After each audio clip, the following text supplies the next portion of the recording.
Hello दोस्तों, कैसे हैं आप सब लोग। उम्मीद करता हूं काफी अच्छे होंगे। तो दोस्तों, आज की तारीख में ओयो के आईपीओ को लेकर बहुत ज्यादा चर्चाएं हो रही है और कल ही हमने मामाअर्थ के आईपीओ के हाई वैल्यूएशंस के बारे में बात की थी और आज ओयो के आईपीओ को लेकर बहुत ज्यादा चर्चाएं हो रही है। और चर्चा होने का कारण क्या है? क्योंकि सेबी ने क्या किया है कि जो ओयो ने डीआरएचपी फाइल की थी उसको वापस रिवाइज करके रीफाइल करने को बोला है और मुझे लगता है ये काफी सही डिसीजन है सेबी के द्वारा। क्योंकि ओयो को अगर देखें तो ओयो एक लॉस मेकिंग स्टार्टअप है और जितने भी ये लॉस मेकिंग स्टार्टअप आ रहे हैं उसके अंदर फंसते कौन है? वो फंसते हैं रिटेलर्स और जो पुराने प्रमोटर्स हैं, जो पुराने इन्वेस्टर्स हैं, वो तो अपना पैसा लेके ऑफर फॉर सेल में निकल जाते हैं और फंसते हैं रिटेलर्स। और जो नुकसान देखने को मिलता है वो रिटेलर्स को। मतलब जो ये लॉस मेकिंग स्टार्टअप्स के आईपीओ आ रहे हैं ये रिटेल इन्वेस्टर्स के लिए प्रॉफिटेबल एंट्री नहीं है, बल्कि जो पुराने प्रमोटर्स हैं, जो पुराने इन्वेस्टर्स हैं, उनके लिए एक सेफ एग्जिट है। मतलब वो आईपीओ के जरिए एग्जिट हो जाते हैं। मतलब आईपीओ उनके लिए सेफ रास्ता है अपना पैसा निकालने के लिए और जो नुकसान हुआ है वो भरते हैं रिटेलर्स। तो ये मुझे लगता है काफी सही फैसला लिया गया है सेबी के द्वारा। तो सारी चीजें इस वीडियो के अंदर डिस्कस करेंगे ओयो के आईपीओ के बारे में और उसके अलावा साहा पॉलीमर्स के आईपीओ को सब्सक्रिप्शन काफी अच्छा मिला है उसके बारे में भी बात करेंगे और अपकमिंग आईपीओ वगैरह कौन से हो सकते हैं या नहीं हो सकते हैं उसके बारे में भी जानेंगे इस वीडियो के अंदर। वीडियो शुरू करने से पहले दोस्तों, टेलीग्राम, इंस्टाग्राम और फ्री में डीमेट अकाउंट सबकी लिंक आपको डिस्क्रिप्शन के अंदर मिल जाएगी। टेलीग्राम और इंस्टाग्राम को ज्वाइन कर लीजिए ताकि आपको स्टॉक मार्केट के छोटे मोटे अपडेट्स मिलते रहें और उसके अलावा फ्री में डीमेट अकाउंट खुलवाना है तो लिंक डिस्क्रिप्शन के अंदर है। और दोस्तों, नॉलेज एज 2.0 चैनल पर यस बैंक का शेयर एनालिसिस देखना ना भूलें और नॉलेज 2.0 की जो लिंक है वो मैंने डिस्क्रिप्शन के अंदर प्रोवाइड करवा दी है या आप यूट्यूब पर भी सर्च कर सकते हैं नॉलेज एज 2.0, आपको वीडियो मिल जाएगा।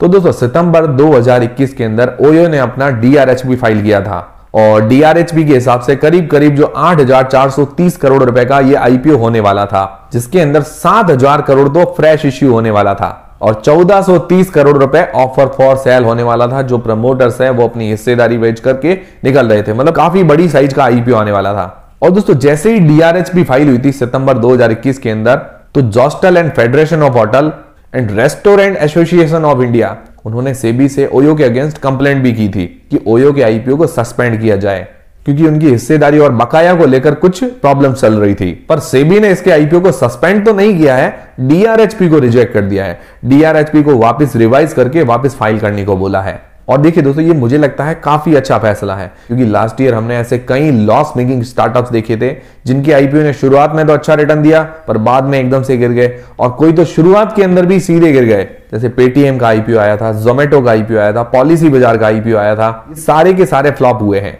और इसके अंदर सारा रिटेलर्स का पैसा डूबा है। और अभी अगर ओयो को देखें तो ओयो 2013 के अंदर इनकॉर्पोरेट हुई है और 2013 से अभी तक लॉस मेकिंग कंपनी है और ये कब प्रॉफिट मेकिंग होगी अभी तक कोई भी अंदाजा नहीं है। तो मुझे लगता है जो ऐसी लॉस मेकिंग कंपनीज हैं उनको तो रोक देना ही चाहिए। मतलब उनके आईपीओ नहीं लाने देने चाहिए। मतलब ऐसी कंपनी में इन्वेस्ट करने से क्या फायदा जो लगातार लॉसेस जनरेट कर रही हो और उसको ये भी नहीं पता कि वो प्रॉफिट में कब आएगी। तो ऐसे बिजनेस में पैसा लगा के क्या फायदा।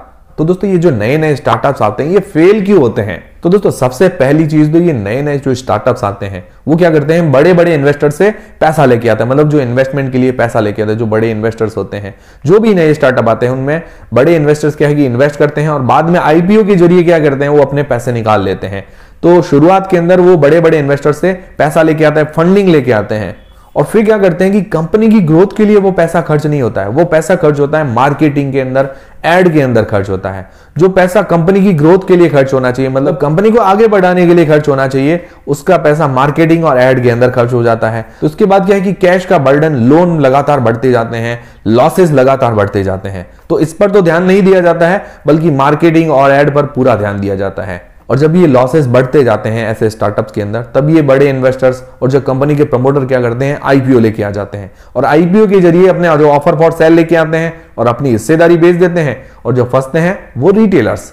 मतलब जो भी उन्होंने लॉस किया है, जो भी मार्केटिंग एड पर पैसा खर्च किया है, वो सारा पैसा जो है रिटेलर्स भरते हैं। मतलब कोई भी अगर अच्छा आईपीओ होता है, कोई भी अच्छी कंपनी होती है तो रिटेलर उसको होल्ड करता है, तो लॉन्ग टर्म के लिए होल्ड करता है। कंपनी जैसे ग्रोथ करती है तो उसके साथ साथ वो भी ग्रोथ करता है। पर अभी जो लॉस मेकिंग स्टार्टअप्स आ रहे हैं वो जब भी आईपीओ लेके आते हैं तो अपना जो एग्जिट का सेफ रास्ता ढूंढते हैं और एग्जिट का सेफ रास्ता आईपीओ के जरिए ही आता है। ये पब्लिक खूब पैसा लगाती है नाम देखकर। अभी पेटीएम के आईपीओ में भी नाम देखकर पैसा लगा दिया, जोमेटो के आईपीओ में नाम देखकर पैसा लगा दिया। अब ये ओयो का भी नाम खूब है, मामाअर्थ का भी नाम खूब है, तो लोग क्या है कि इस तरह से फंस जाते हैं। और काफी लोग क्या है कि बिना यूट्यूब पर वीडियोस देखे या बिना किसी सलाह पर आईपीओ में इन्वेस्ट कर देते हैं। तो उनके साथ भी ये वीडियो शेयर कीजिए ताकि क्या है कि उनमें भी अवेयरनेस आए। और ये सारी चीजें ओयो के साथ भी है। ओयो भी लगातार लॉस मेकिंग कंपनी है और इसकी वैल्यूएशंस काफी हाई मांग रही है। जैसे कभी मामाअर्थ के बारे में हमने डिस्कस किया था, वो भी काफी हाई वैल्यूएशंस मांग रही थी। तो इसके अंदर मुझे लगता है सेबी को थोड़ा स्ट्रिक्ट भी होना पड़ेगा और उसके अलावा कुछ रूल्स भी निकालने पड़ेंगे। जो कंपनियां पिछले 3 सालों से घाटे के अंदर है तो उनको आईपीओ ना लाने दिया जाए, भले ही वो कितने बड़े स्टार्टअप हो, कितना ही बड़ा उनका नाम हो, क्योंकि जो बिजनेस ही लॉस के अंदर चल रहा है वो आगे जाकर क्या हमें प्रॉफिट कमा के देगा। आपको क्या लगता है? और उसके अलावा ओयो के ऊपर लीगल कंप्लेंट्स भी खूब है। इंडियन होटल पार्टनर्स हैं, उनके काफी ड्यूज बाकी पड़े हैं। लॉस मेकिंग स्टार्टअप्स आते हैं उनमें से मुझे लगता है कुछ रूल भी बनाना चाहिए कि उनके अंदर जो आईपीओ आते हैं तो ऑफर फॉर सेल ना हो, पूरा का पूरा फ्रेश इश्यू हो जो कि कंपनी की ग्रोथ के लिए काम आए। तब क्या है कि मजा आएगा ऐसे जो स्टार्टअप्स हैं उनमें पैसा लगाने का। मतलब जो हम पैसा लगाएंगे वो कंपनी की ग्रोथ के लिए काम आएगा और जो पुराने प्रमोटर्स हैं, एग्जिस्टिंग प्रमोटर्स हैं, वो अपना पैसा लेके निकल भी नहीं पाएंगे। इससे कंपनी को भी मजबूती मिलेगी। तो कुछ ऐसे रूल्स मुझे लगता है आने चाहिए। और ये जो बड़े इन्वेस्टर्स होते हैं वो क्या है कि फंडिंग करते रहते हैं। उनको पता है कि हम आज फंडिंग करेंगे, कल ये थोड़ी कंपनी बड़ी बन जाएगी, उसके बाद आईपीओ लेके आ जाएंगे और फिर हमारा जो पैसा है वो हम निकाल लेंगे। तो इस तरह से क्या है कि उनके पास तो सेफ एग्जिट का रास्ता है, पर रिटेल इन्वेस्टर्स के पास कौन सा रास्ता है? तो ये चीज क्या है कि रिटेलर्स को भी समझनी पड़ेगी कि जो ऐसे लॉस मेकिंग स्टार्टअप आते हैं उनसे हमें बच के रहना है। तो दोस्तों ये पर्सनली मेरा व्यू रख रहा हूं और बाकी कोई भी डिसीजन ले तो अपनी रिस्क और अपना एनालिसिस लगा के लें। और दोस्तों आपको क्या लगता है कि ऐसे लॉस मेकिंग जो स्टार्टअप्स के आईपीओ आ रहे हैं, लाने देना चाहिए उनको या नहीं लाने देना चाहिए? मुझे कमेंट करके जरूर बताइएगा। और ओयो आईपीओ के बारे में अगर हमारी जानकारी आपको पसंद आई है तो वीडियो को एक लाइक जरूर कीजिएगा, इससे हमें काफी मोटिवेशन मिलता है ऐसे जानकारी भरे वीडियोस आने का। और दोस्तों शाह पॉलीमर्स का जो आईपीओ है उसको आज सब्सक्रिप्शन काफी अच्छा मिला है, लगभग 17.46 गुना मिला है। अच्छा इसीलिए नजर आ रहा है क्योंकि इसका जो इश्यू साइज है सिर्फ 66 करोड़ रुपए का। हालांकि कंपनी के सेक्टर के अंदर कोई कमी नहीं है, पर मैंने आपको 2-3 चीजें बताई थी कि कंपनी बहुत महंगी वैल्यूएशंस पर है और उसके अलावा इसके ऊपर डेप्ट काफी ज्यादा है। तो ये दोनों नेगेटिव पॉइंट हो जाते हैं। मतलब जो अपने पेयर कंपटीटर्स हैं उनसे ये काफी महंगी वैल्यूएशंस पर है। मतलब इसका प्राइस बैंड तो मतलब 100 के नीचे है। 100 के नीचे होने के कारण क्या है कि काफी लोग अट्रैक्ट भी हुए होंगे। तो उसके अंदर हो सकता है थोड़ा बहुत लिस्टिंग गेन्स भी देखने को मिल जाए क्योंकि सस्ता नजर आ रहा है, पर ये एक्चुअली में सस्ता नहीं है, ई वाइज काफी महंगा है और ये लॉन्ग टर्म के अंदर करेक्ट हो सकता है। करेक्ट मतलब नीचे भी गिर सकता है। और दोस्तों आप लोगों में से किन किन लोगों ने शाह पॉलीमर्स के आईपीओ में अप्लाई किया है मुझे कमेंट करके जरूर बताइएगा।